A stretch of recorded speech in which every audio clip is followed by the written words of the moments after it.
Moshe Dayan, Yitzhak Rabin, Uzi Narkis, autant de noms associés à la victoire militaire israélienne en 67. Mais si je vous disais que le roi du Maroc, Hassan II, avait aussi contribué à la victoire éclair de l'État hébreu.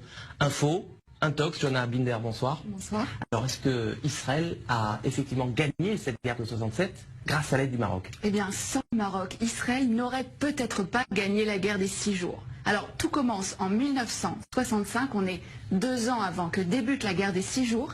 Les grands leaders du monde arabe se retrouvent à Casablanca. C'est le 3e grand sommet de la Ligue arabe. Alors, vous vous en doutez, le Mossad ne fait pas partie de la liste officielle des invités, mais il est là et il va recueillir des informations cruciales. Il y a un protagoniste, c'est Nasser, le président égyptien, le leader de la coalition arabe. Alors dans quel état d'esprit est-il à la veille de cette conférence? Il déclare à Assouan en février: l'année 1965 est la plus dangereuse des années de la lutte arabe. Israël prétend que les Arabes s'apprêtent à perpétrer une agression. Cela signifie qu'Israël a l'intention de nous attaquer.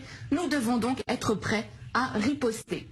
En septembre, donc quelques mois après, a lieu ce sommet de la plus haute importance. À l'ordre du jour, l'état des forces armées des pays de la Ligue arabe, avec cette question: sont-ils prêts à faire la guerre contre Israël?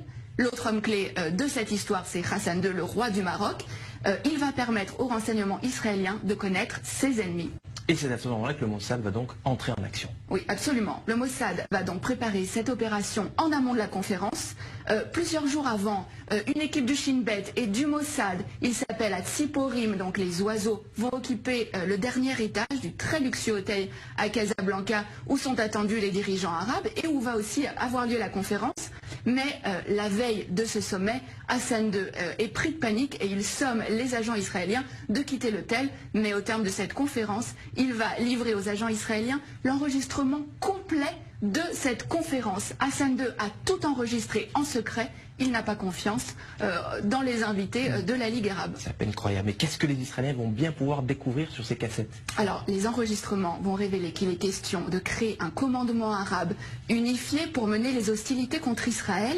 Et le point crucial, c'est que les rangs arabes sont profondément divisés. On va pouvoir entendre des échanges extrêmement vifs entre Hussein de Jordanie, mais aussi Nasser.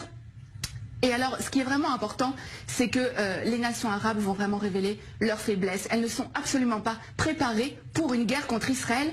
Et c'est vraiment sur la base de ces informations-là que Tsahal va lancer les premières opérations de la guerre des 6 jours en 67. Alors voilà un dirigeant arabe sunnite qui est censé être solidaire de ses homologues arabes. Pourquoi Hassan II a-t-il fait ce choix? Qu'est-ce qui l'a motivé? Alors, ce qu'il faut savoir, c'est qu'avant déjà ce sommet, le Maroc et Israël entretenaient déjà des relations stratégiques. Hassan II avait accepté que des juifs marocains émigrent vers Israël, en échange de quoi Israël fournissait une aide logistique au Maroc, notamment en formant ses militaires. Et suite à cette opération, qui a vraiment été considérée comme le fleuron des renseignements israéliens, Israël est en dette vis-à-vis du Maroc. Seulement un mois plus tard, en octobre, cette dette a un nom, c'est Mehdi Ben Barka, le plus farouche opposant d'Hassan II.